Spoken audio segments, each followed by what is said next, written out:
हम उस देश के वासी हैं जिस देश में विद्यार्थी होना, एक स्टूडेंट होना सबसे बड़ा गुनाह है।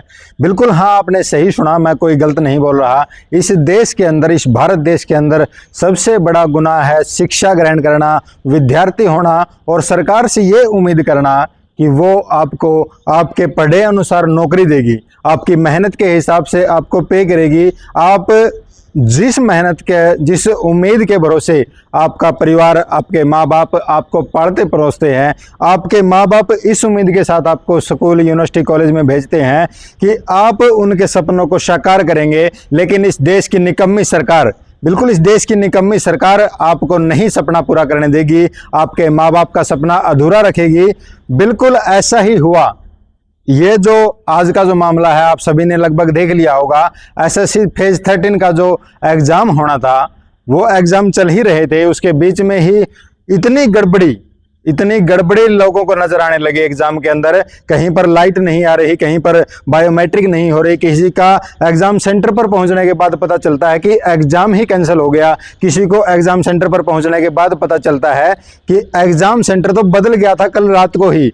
बच्चे, विद्यार्थी जो है वो पढ़ाई की तरफ ध्यान दे या इनके सेंटरों की तरफ ध्यान दे, इनके तैयारियों की तरफ ध्यान दे। किसी का लॉग आउट नहीं हुआ तो किसी का लॉग इन ही नहीं हुआ, किसी के बार बार लॉग आउट हो रहे हैं, किसी बच्चे का कंप्यूटर ऑन नहीं हो रहा। ये गड़बड़ियाँ, ये तमाम जो मैं बातें आपको बता रहा हूँ, ये मैं अपनी तरफ से नहीं बता रहा, बल्कि वो विद्यार्थी जिन्होंने एसएससी फेज 13 का एग्ज़ाम दिया है, वो विद्यार्थी जिन्होंने मेहनत की थी, वो विद्यार्थी जिनका घर उनकी तरफ, जिनका समाज, जिनके माँ बाप उनकी तरफ उम्मीद लगाए और उम्मीद की नज़रों से देख रहे हैं, वो विद्यार्थी बाहर आकर के रोते हैं, वो बिलखते हैं और गुहार लगाते हैं सरकार से कि हमें माफ़ कर सरकार, हम मेहनत कर सकते हैं लेकिन हम आपसे नहीं लड़ सकते। हमें उम्मीद है कि आप हमें न्याय दोगी। इस न्याय के साथ में ट्रेंड पर आता है, एसएससी का जो ट्रेंड चला था फेज 13 को लेकर के, वो ट्रेंडिंग में आता है और विद्यार्थी इकट्ठा होते हैं एसएससी को जताने के लिए कि आपने गलतियां की है, आप गलती कर रहे हो। क्योंकि कल तक वो एग्ज़ाम चलने वाला था, 1 अगस्त वो एग्ज़ाम ख़त्म होने वाले थे। और उसी बीच में होता है ये कि जो एसएससी के जो टीचर थे, जिन्होंने उन बच्चों का दुख दर्द समझा, क्योंकि उन टीचर्स में थे ऐसे टीचर भी हैं जिन्होंने खुद एसएससी क्रैक किया है। एसएससी के इनकम टैक्स इंस्पेक्टर तक वो टीचर है। मैं अगर नाम भी लेना चाहूँ तो आदित्य रंजन सर उसमें मौजूद थे, नीतू मैम जैसे उनको लीड कर रहे थे, जिन्होंने पता नहीं कितने एसएससी के इंस्पिरेंट निकाले हैं, जिन्होंने पता नहीं कितने घरों में उजाला किया है।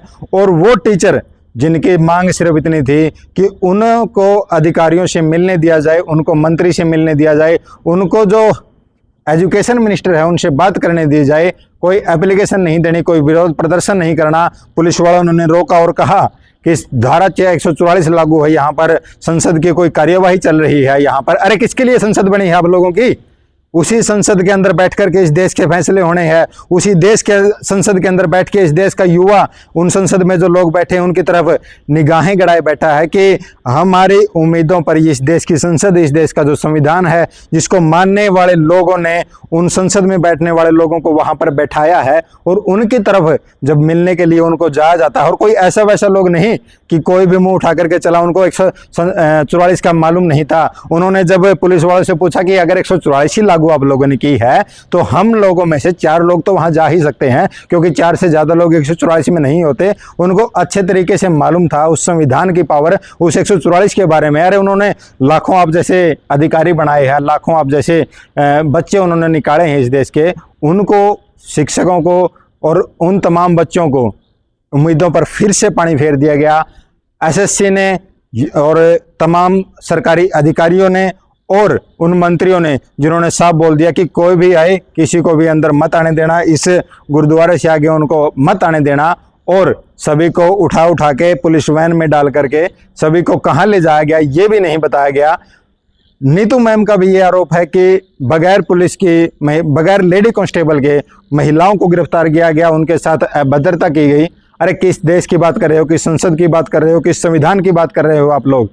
आप लोगों को मालूम होना चाहिए, इस देश के जिन युवाओं से आप नौकरी के नाम पर वोट मांगते हो, इस देश के जिन युवाओं की उम्मीद जताते हो आप नौकरी के फार्म निकाल करके, उस देश के युवाओं के साथ खिलवाड़ करना बंद करिए सरकार। और इस देश के अंदर अगर संविधान है, अगर संवैधानिक लोग जिंदा है और अगर इस देश के अंदर मेहनत करने वालों की जो कहानियां हम स्कूल में से पढ़ते आ रहे हैं कि जो मेहनत करेगा सब्र का फल उसको मिलेगा, मेहनत करेगा तो सफल होगा, अगर इस देश के अंदर ऐसा कुछ है तो इन बच्चों को माफ़ कीजिए, इन बच्चों को माफ़ करें। एजुकेशन मिनिस्टर से मेरी रिक्वेस्ट है, इस देश के प्रधानमंत्री से मेरी अपील है और उन तमाम टीचर से भी मेरी अपील है जो आज भी आपस में एक दूसरे की टांग खिंचाई करने को लेकर के अपना नाम चमकाने के लिए ऐसी ऐसी सेटिंग करते हैं। लोगों का यहाँ तक कहना है बच्चों का कि जो एग्ज़ाम हुआ है वो एग्ज़ाम पहले ही टेलीग्राम चैनलों में घूम रहे थे, उनमें से जो के त्यों क्वेश्चन एग्ज़ाम में पूछे गए थे। तो माफ़ कीजिए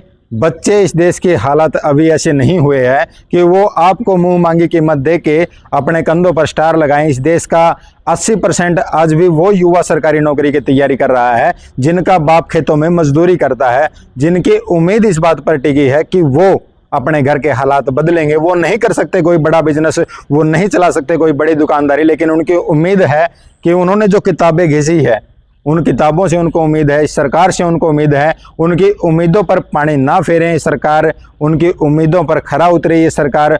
और अगर इस देश के अंदर कहीं सिस्टम जिंदा है तो ऐसी ऐसी जो घटनाएं हैं जो जिनके ऊपर रोक लगानी चाहिए, जिनको गिरफ्तार करना चाहिए, उनको गिरफ्तार कीजिए और इस देश के जो युवा हैं उनके साथ खिलवाड़ करना बंद करें।